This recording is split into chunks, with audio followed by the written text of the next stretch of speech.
Lord Lytton 1876 నుండి 1880 వరకు. Lytton భారతీయుల పత్రికలను నిషేధిస్తూ చట్టం చేశాడు. 1877లో ఇంగ్లాండ్ రాణి భారతదేశంలో దర్బార్ నిర్వహించింది. ఈ దర్బార్లో ఇంగ్లాండ్ రాణి భారతదేశపు మహారాణి అని బిరుదు పొందింది. లార్డ్ రిబ్బన్ 1880 నుండి 1884 వరకు. 1881వ సంవత్సరంలో రిబ్బన్ మొదటి ఫ్యాక్టరీ చట్టాన్ని ప్రవేశపెట్టాడు. ఈ చట్టంలో బాల కార్మికులకు, స్త్రీలకు అనుకూలంగా అనేక అవకాశాలు కల్పించాడు. 1881లో ఇతని ఆధ్వర్యంలో జనాభా లెక్కల సేకరణ శాస్త్రీయంగా నిర్వహించబడింది. 1881లో బ్రిటిష్ పాలిత ప్రాంత జనాభా 254 మిలియన్లు. 1882లో రిబ్బన్ స్థానిక స్వపరిపాలన చట్టం చేశాడు. రిబ్బన్ గల బిరుదు స్థానిక స్వపరిపాలన పితామహుడు. భారతీయుల విద్యాభివృద్ధి కొరకై 1882వ సంవత్సరంలో హంటర్ కమిషన్ను నియమించిన వాడు లార్డ్ రిబ్బన్. 1883లో రిబ్బన్ ఇల్బర్ట్ బిల్లును ప్రవేశపెట్టి ఆంగ్లేయుల నుండి వ్యతిరేకత ఎదుర్కొని తన పదవికి రాజీనామా చేసి భారతదేశం నుండి వెళ్లిపోయాడు.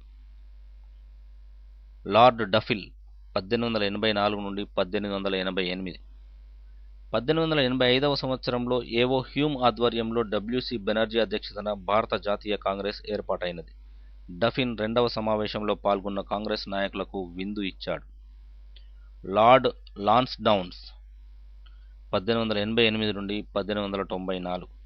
ఇతడు 1891లో ఫ్యాక్టరీ చట్టాన్ని చేశాడు.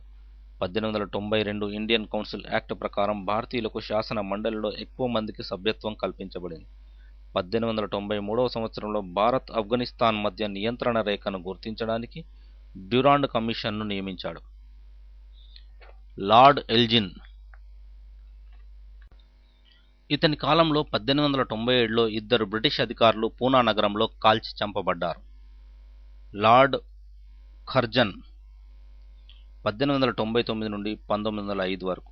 1902వ సంవత్సరంలో కర్జన్ విశ్వవిద్యాలయాల అధ్యయనం కొరకై థామస్ రేల్గే ఆధ్వర్యంలో కమిటీని నియమించాడు. కర్జన్ 1904వ సంవత్సరంలో విశ్వవిద్యాలయ చట్టం మరియు పురావస్తు చట్టాన్ని చేశాడు. కర్జన్ బీహార్లోని పూసా ప్రాంతంలో వ్యవసాయ పరిశోధనశాలను ఏర్పాటు చేశాడు. 1905లో బెంగాల్ను విభజించాడు. లార్డ్ మింటో 1905 నుండి 1910. 1905లో వందేమాతర ఉద్యమం మరియు స్వదేశీ ఉద్యమం మొదలైంది.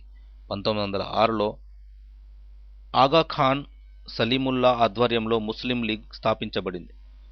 1907లో జరిగిన సూరత్ సమావేశంలో కాంగ్రెస్ నాయకులు మితవాదులు, అతివాదులుగా చీలిపోయారు. 1908లో రాజద్రోహం నేరంపై తిలక్ అరెస్ట్ చేయబడ్డాడు. 1909లో మింటో మార్లే సంస్కరణలు ప్రవేశపెట్టబడ్డాయి. Lord Hardinge 1910, 1916. 1911లో ఇంగ్లాండ్ చక్రవర్తి 5వ జార్జ్ అతని భార్య మెలే భారతదేశానికి వచ్చి దర్బార్ నిర్వహించారు. 1911లో 5వ జార్జ్ బెంగాల్ విభజనను రద్దు చేసి భారతదేశ రాజధానిని కలకత్తా నుండి ఢిల్లీకి మార్చాడు. 1915లో మహాత్మా గాంధీ దక్షిణాఫ్రికా నుండి భారతదేశానికి వచ్చాడు. 1915లో గోపాలకృష్ణ గోఖలే మరణించాడు. Lord Chelmsford 1916, 1921. ఇతని పరిపాలనా కాలంలో 1916 ఏప్రిల్లో Balagangadhar Tilak Maharashtra home rule league ఉద్యమాన్ని ప్రారంభించాడు. సెప్టెంబర్లో అనీబ్ సెంట్ మద్రాసులో హోమ్ రూల్ లీగ్ ఉద్యమాన్ని ప్రారంభించింది. ఇతని పరిపాలనా కాలంలోనే మహాత్మా గాంధీ చంపారన్ ఖేడా, అహ్మద్ నగర్లో జరిగిన రైతు పోరాటంలో పాల్గొని విజయం సాధించాడు. 1917వ సంవత్సరంలో మాంటెంగ్ ప్రకటన వెలువడింది. 1919లో రౌలత్ చట్టము, 1919 ఏప్రిల్ 13న జలియన్ వాలాబాగ్ దురంతము, 1920లో తిలక్ మరణము, 1920 నాగ్పూర్ సమావేశ నిర్ణయం ప్రకారము సహాయ నిరాకరణోద్యమము ప్రారంభమైంది. లార్డ్ రీడింగ్ 1921 నుండి 1926. 1922 ఫిబ్రవరి 5న చౌరీ చౌరా సంఘటన సహాయ నిరాకరణ ఉద్యమము. 1922వ సంవత్సరంలో చిత్తరంజన్ దాస్ మోతీలాల్ నెహ్రూ గాంధీని వ్యతిరేకించి స్వరాజ్య పార్టీ స్థాపించాడు.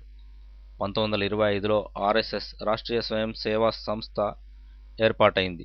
1925లో కమ్యూనిస్టు పార్టీ స్థాపించబడింది. లార్డ్ ఇర్విన్ 1926 నుండి 1931 వరకు.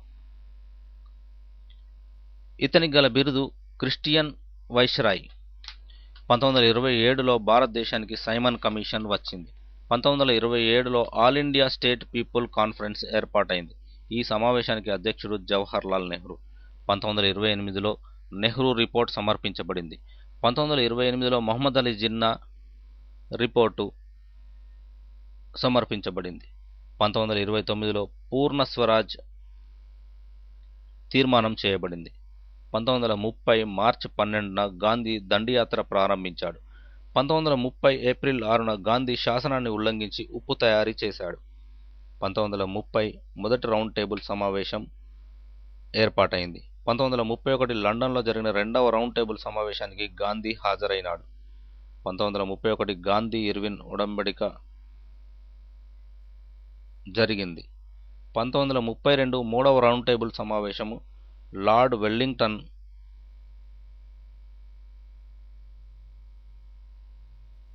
అధ్యక్షతన ఏర్పాటైంది. 1932 గాంధీ అంబేడ్కర్ మధ్య పూనా ఒడంబడిక జరిగింది. 1932 కమ్యూనల్ అవార్డు ప్రకటించబడింది. 1933 ఉప్పు సత్యాగ్రహం నిలిపివేయబడింది.